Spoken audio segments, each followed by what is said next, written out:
Subscribe कीजिए मेरे channel Balaji study अड्डा को और इस बेल आइकन पर क्लिक कीजिए for latest update. Welcome to Balaji Study Adda.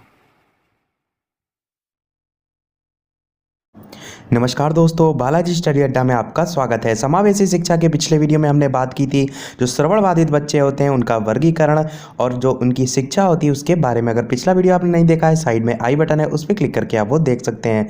Complete playlist video के डिस्क्रिप्शन लिंक में आपको मिल जाएगी। आज के वीडियो में हम बात करेंगे वाक दोष के बारे में और इसके साथ साथ जो वाक दोष बच्चे होते हैं उनकी विशेषताओं के बारे में। तो सबसे पहले हम समझते हैं वाक दोष होता क्या है। वाक मतलब होता है वाणी से रिलेटेड और दोष होता है उसमें किसी प्रकार की त्रुटि या समस्या हो। तो हम कह सकते हैं बोलने संबंधी अगर किसी प्रकार की कोई समस्या है तो उसको हम वाक दोष की श्रेणी में रखते हैं। बात करते हैं डेफिनेशन की। लाहन एवं काफमैन 1988 के अनुसार वाणी जो है वो मुखर भाषा के ध्वनि की क्रमबद्ध एवं व्यवहारिक अभिव्यक्ति है। इन्होंने जो है वो वाणी को परिभाषित किया है और जब इस प्रकार उपर्युक्त से अलग या भिन्न स्थिति उत्पन्न होती है तो यही स्थिति जो है वो वाक दोष कहलाती है।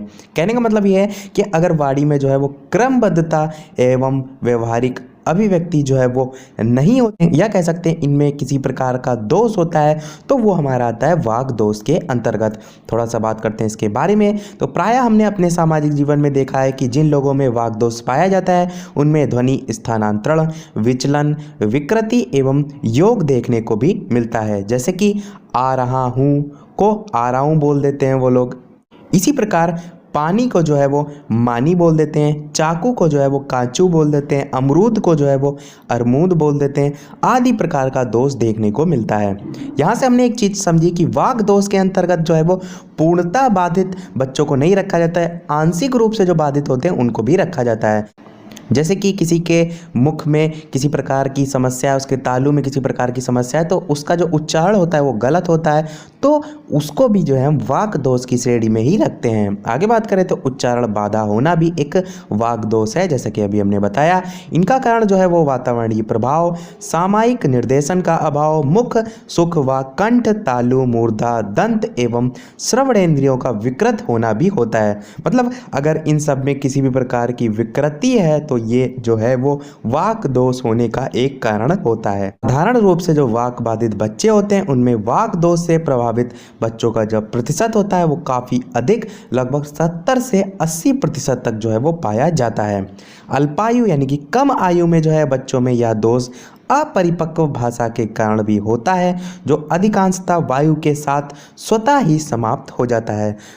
कम एज में भी बहुत छात्रों बालकों को होता है और कई छात्रों में जो होता है जैसे जैसे उनकी एज बढ़ती है वो अपने आप जो है वो ठीक हो जाता है, परंतु किसी किसी में जो है वो आगे वो कंटिन्यू रहता है। तो इस प्रकार हम कह सकते हैं कि वाक या वाणी दोष बाधित बच्चे वे होते हैं जो मुख की आवाज़, बोले गए शब्दों में तालमेल तथा शब्दों को संयोजित करने में कठिनाई महसूस करते हैं। दूसरे शब्दों में ये कहा जा सकता है कि वे बोलते समय कुछ शब्दों को छोड़ देते हैं, बदल देते हैं, तोड़ मरोड़ देते हैं तथा कुछ जोड़ भी देते हैं। वाक दोष बाधित जो बच्चे होते हैं उनमें बोलने में भी जो है वो लय क्रम टूट जाता है। जैसे कि अभी हमने जाना, जो उच्चारण करते हैं उनमें जो है वो कहीं ना कहीं त्रुटि होती है और उनकी आवाज़ में भी जो है वो हकलाहट होती है। एक डेफिनेशन भी देख लेते हैं राइपर के अनुसार कि बच्चे जिसको संप्रेषण में समस्या होती है, संप्रेषण मतलब कम्युनिकेशन में, और उसका स्वर या वाणी जो है वो अन्य बच्चों से भिन्न प्रकार की होती है, वह स्वयं भी सजग होता है कि अपनी बात कहने में असमर्थ है, उसकी जो वाणी है वो मधुर नहीं होती है। इन्होंने जो है वो वाक दोष को इस प्रकार परिभाषित किया है। आगे बात करते हैं वाक दोष वाले जो बच्चे होते हैं उनकी विशेषताओं के बारे में।